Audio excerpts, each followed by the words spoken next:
पंचाक्षर मंत्र के महात्म्य का विस्तार पूर्वक वर्णन 100 करोड़ वर्षों में भी नहीं किया जा सकता। अतः संक्षेप में मैं आपको इस पंचाक्षर मंत्र की महिमा बताता हूं तथा शैव में दोनों जगह यह प्रणव सहित पंचाक्षर मंत्र समस्त शिव भक्तों के संपूर्ण अर्थ का साधन कहा गया है, यानी कि सारी सिद्धियां इस पंचाक्षर मंत्र से प्राप्त की जा सकती है। इस मंत्र में अक्षर तो थोड़े ही हैं, परंतु यह महान अर्थ से संपन्न है। यह वेद का सार है और मोक्ष प्रदान करने वाला है, और भगवान शिव की आज्ञा से ही यह पंचाक्षर मंत्र सिद्ध है, स्वयं सिद्ध है, और इसमें किसी भी प्रकार का संदेह नहीं है, क्योंकि यह शिव स्वरूप वाक्य है। और पंचाक्षर मंत्र नाना प्रकार की सिद्धियों से युक्त दिव्य लोगों के मन को प्रसन्न और निर्मल करने वाला और सुनिश्चित अर्थ वाला, यानी कि निश्चय ही मनोरथ को पूर्ण करने वाला तथा भगवान शिव का गंभीर वचन भी है, उनकी वाणी भी है। इसलिए इस मंत्र का मुख से सुखपूर्वक उच्चारण करना चाहिए, प्रसन्नता पूर्वक उच्चारण करना चाहिए। और भगवान सर्वज्ञ भगवान सदाशिव ने संपूर्ण देहधारियों के सारे मनोरथों को सिद्ध करने के लिए ही नमः शिवाय मंत्र का प्रतिपादन किया है, और ओम को संपुटित करने से यह षडाक्षर मंत्र बनकर के और शक्तिशाली बन जाता है। यह आदि षडाक्षर मंत्र संपूर्ण विद्याओं मंत्रों का बीज मूल है। जैसे वट वृक्ष के बीच में महान वृक्ष छिपा होता है, उसी प्रकार अत्यंत सूक्ष्म होने पर भी इस मंत्र को महान अर्थ से परिपूर्ण समझना चाहिए। भगवान शिव का पंचाक्षर मंत्र वाच्य वाचक भाव अनादिकाल से चला आ रहा है। जैसे यह घोर संसार सागर अनादिकाल से प्रवृत्त है, उसी प्रकार से संसार से छुड़ाने वाले भगवान शिव भी अनादिकाल से ही नित्य विराजमान है। जैसे औषधि रोगों का स्वभावतः शत्रु होती है, उसी प्रकार भगवान शिव संसार के दोषों दुखों के स्वाभाविक शत्रु माने जाते हैं। और यदि ये भगवान विश्वनाथ नहीं होते तो यह जगत अंधकारमय हो जाता, क्योंकि प्रकृति जड़ होती है और जीवात्मा अज्ञानी होती है। अतः इन्हें प्रकाश देने वाले भगवान शिव ही है, क्योंकि प्रकृति से लेकर के परमाणु पर्यंत जो कुछ भी जड़ तत्व है वह किसी बुद्धिमान चेतन कारण के बिना स्वयं करता नहीं देखा गया है। और जीवों के लिए धर्म करने और अधर्म से बचने का उपदेश दिया जाता है, उनके बंधन और मोक्ष भी देखे जाते हैं। अतः विचार करने से सर्वज्ञ परमात्मा भगवान शिव के बिना प्राणियों के आदि सर्व की सिद्धि नहीं हो सकती। जैसे रोगों वैद्य के बिना सुख से रहित क्लेश को उठाते हैं, उसी प्रकार सर्वज्ञ शिव का आश्रय न लेने के कारण ही संसारी जीव नाना प्रकार के क्लेश और दुख भोगते हैं। इसलिए ऐसे सदाशिव भगवान शिव की उपासना क्यों न की जाए। अतः यह सिद्ध होता है कि जीवों का संसार सागर से उद्धार करने वाले भगवान स्वामी अनादि सर्वज्ञ परिपूर्ण भगवान सदाशिव विद्यमान है, और वे प्रभु आदि मध्य और अंत से रहित है और स्वभाव से ही निर्मल है तथा सर्वज्ञ और परिपूर्ण है। उन्हें शिव नाम से जानना चाहिए। सेवागम में उनके स्वरूप का विशद रूप से वर्णन है। यह पंचाक्षर मंत्र उनका अभिधान वाचक है, और वे शिव अभिधेय वाच्य है। और अभिधान और अभिधेय वाचक और वाच्य रूप होने के कारण परम शिव स्वरूप यह मंत्र सिद्ध माना गया है। और ओम नमः शिवाय यह जो षड अक्षर शिव वाक्य है, इतना ही शिव ज्ञान और इतना ही परम पद को प्राप्ति के लिए सुलभ है। यह भगवान शिव का विधि वाक्य है, अर्थवाद नहीं है। यह उन्हीं शिव का स्वरूप है जो सर्वज्ञ परिपूर्ण और स्वभावतः निर्मल है। इसलिए पंचाक्षर मंत्र को अवश्य ही जगत के हर प्राणी को, भगवान शिव के हर भक्त को और सिद्धि प्राप्त करने के लालसा रखने वाले उस व्यक्ति को, साधक को अवश्य ही इस पंचाक्षर मंत्र को सिद्ध करना चाहिए। वैसे पंचाक्षर मंत्र को 1.25 लाख, 5 लाख, 11 लाख, 21 लाख, 51 लाख और 1 करोड़ की संख्या में सिद्ध किया जाता है। और जैसे जैसे साधक शुरुआती समय में 1.25 लाख मंत्र का या 5 लाख पंचाक्षर मंत्र जप का अगर संकल्प लेता है तो उसे 5 लाख पंचाक्षर मंत्र 1 महीने या 1.25 महीने में कर लेने चाहिए। कुछ लोग एक साथ बैठ करके 100 या 200 माला करते हैं, कुछ लोग 50 सुबह 50 शाम को इस प्रकार से माला करते हैं, कुछ लोग पूरी रात्रि भर बैठ करके सावन के महीने में जप किया करते हैं। तो इस प्रकार से कई लोग अलग अलग प्रकार से पंचाक्षर मंत्र को सिद्ध किया करते हैं, क्योंकि उनके अलग अलग प्रकार के लाभ है और उनके लाखों की संख्या में मंत्र जप करने के पश्चात में जो सिद्धियां बताई गई है वह उन सिद्धियों की तारीफ करना सुलभ नहीं है, क्योंकि उनको अक्षरों में लिखा जा ही नहीं सकता। इतने लाभ और इतनी सिद्धियां उस साधक को प्राप्त होती है जो कि 5 लाख की संख्या में पंचाक्षर मंत्र जप कर लेता है। और जैसे जैसे व्यक्ति 5 लाख की संख्या के करीब पहुंचने लगता है, वैसे वैसे ही कई प्रकार की अलौकिक सिद्धियां उस व्यक्ति को सुलभ होती है, यानी कि पूर्वाभास का ज्ञान होना, जिसमें कि साधक को होने वाली घटना का पहले ही मालूम पड़ जाना, इसे पूर्वाभास की सिद्धि कहा जाता है, जो कि मालूम पड़ जाती है। इसके अलावा इसके साथ साथ में व्यक्ति का एक के अलावा दूसरे अन्य रूपों में दूसरे व्यक्तियों को दिख जाना, इसे भी एक प्रकार की सिद्धि कहा जाता है।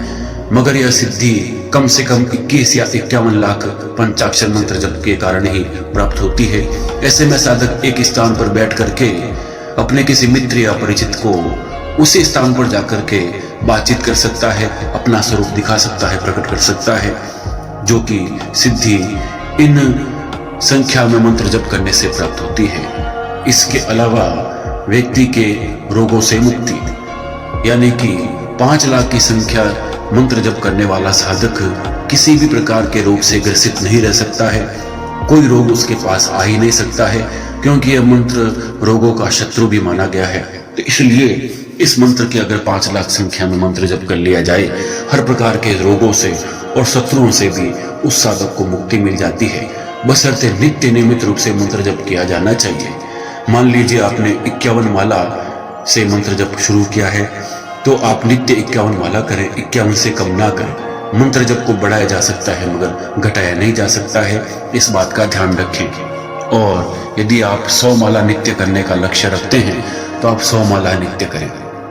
इस प्रकार से यह मंत्र जल्दी सिद्ध होता है और ज्यादा से ज्यादा मंत्र जप करने से ही व्यक्ति 5 लाख या 10 लाख के मंत्र जप के आंकड़े को पार कर सकता है, और ऐसा करने के बाद ही वो सिद्धियां उसके लिए करीब होती है, अन्यथा वो सिद्धियां बड़ी दूर हैं। इसके अलावा दूरदर्शिता की सिद्धि भी प्राप्त होती है, यानी कि व्यक्ति को पहले ही मालूम पड़ जाता है कि होने वाला क्या है और सामने वाले व्यक्ति के मन में क्या चल रहा है। और 10 लाख मंत्र जप की संख्या को पार करने के पश्चात में साधक भूत भविष्य वर्तमान तीनों काल का ज्ञाता हो जाता है, यानी कि व्यक्ति अपने मुख से जो बात बोल देता है तो वो बात ही फलित हो जाती है, यानी कि वो ही सत्य हो जाता है और वो सत्य सामने दिख भी जाता है। इसलिए ये भी एक प्रकार की बहुत बड़ी सिद्धि और उपलब्धि मानी जाती है, जो कि पंचाक्षर मंत्र के 10 लाख मंत्र जप करने से प्राप्त हो जाती है। ऐसे में व्यक्ति को ज्योतिष का ज्ञान प्राप्त करने की आवश्यकता भी नहीं रहती है। इस मंत्र की सिद्धि से ही वो सिद्धि वो व्यक्ति प्राप्त कर सकता है, जो कि मुनि और ऋषियों के लिए भी अति दुर्लभ है, देवताओं के लिए भी दुर्लभ है। इसलिए यह मंत्र बड़ा ही ताकतवर और शक्तिशाली माना गया है। इसके अलावा वाचा सिद्धि, बाकी सिद्धि भी इससे प्राप्त हो जाती है, यानी कि अगर व्यक्ति जो 10 लाख की संख्या में पंचाक्षर मंत्र जप को सिद्ध कर चुका है, व्यक्ति अगर किसी भी बात को, किसी भी संकल्प को किसी के सामने बोलता है, वो संकल्प पूर्ण होकर के ही रहता है, जिसे संकल्प सिद्धि कहा जाता है। तो संकल्प होकर ही रहता है, उसका कहा गया वाक्य कभी झूठा हो ही नहीं सकता। ऐसी वाक्य सिद्धि, वाचा सिद्धि उस व्यक्ति को प्राप्त हो जाती है। और जब ये संख्या पार करते करते व्यक्ति 11, 21 या 51 लाख तक पार कर जाता है, तो व्यक्ति धरती लोक पर इंद्र तुल्य बन जाता है, यानी कि संसार की ऐसी कोई वस्तु नहीं है जो उसे सुलभ ना हो सके।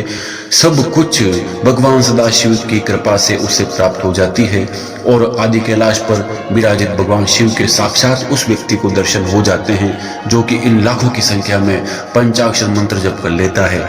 इसमें किसी प्रकार का मिथ्या वाक्य नहीं है, यह बिल्कुल सदा ही सत्य है और सत्य ही है। इसलिए इन पंचाक्षर मंत्र का बड़ा ही महत्व बताया गया है और हर प्रकार के कार्य सिद्धि के लिए, जीवन में आने वाली बाधाओं को दूर करने के लिए, अपने लक्ष्य की प्राप्ति के लिए, सरकारी नौकरी तक की प्राप्ति के लिए पंचाक्षर मंत्र का 10 लाख या 11 लाख की संख्या में मंत्र जप लगातार करना आवश्यक है। ऐसा करने से अवश्य ही उस व्यक्ति को सिद्धि प्राप्त होती है, उसकी मनोकामना अवश्य भगवान शिव पूर्ण कर लेते हैं।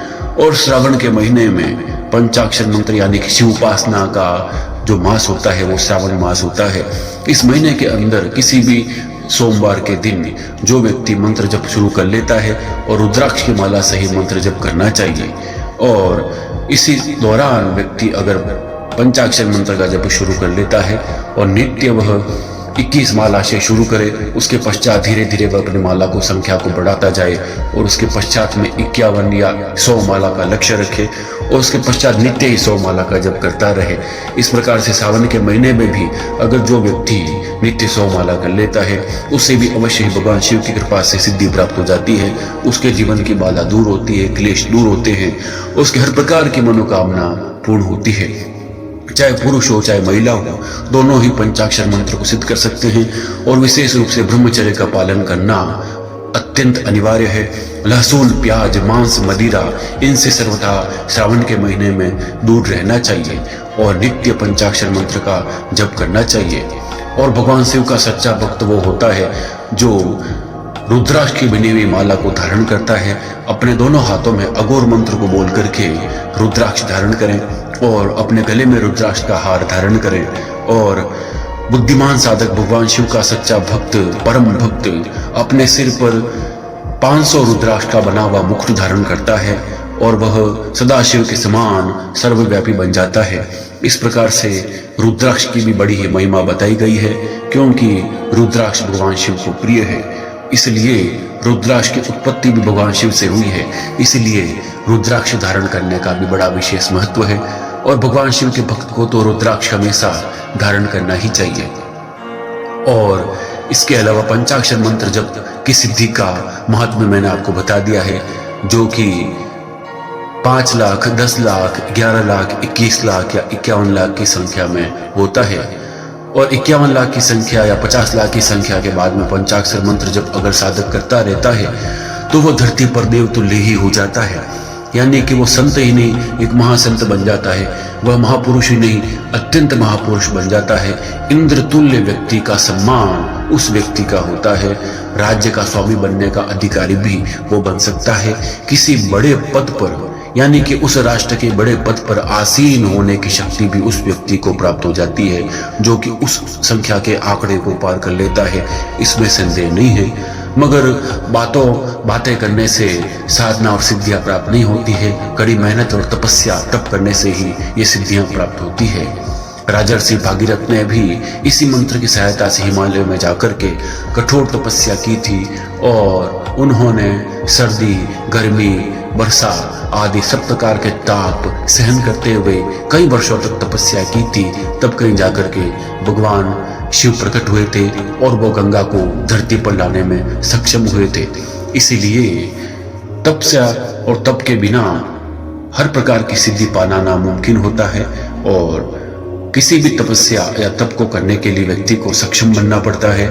और शुरुआती दिनों में कम से कम 1 लाख, 2 लाख और 5 लाख की संख्या में मंत्र जप निरंतर करना चाहिए। जब व्यक्ति तप की श्रेणी में आता है उसके पश्चात वह तपस्या की श्रेणी होती है जिसमें व्यक्ति 10 लाख के आंकड़े को पार करता है और निरंतर कम से कम 100-200 माला करने वाला व्यक्ति ही इस सिद्धि को प्राप्त कर सकता है, इसमें संदेह नहीं है। कई महापुरुष तो 500 माला तक रुद्राक्ष की इस पंचाक्षर मंत्र को नित्य सिद्ध किया करते थे, जिससे कि वह सिद्धियां जल्दी उनको सुलभ हो जाती थी। धन्यवाद।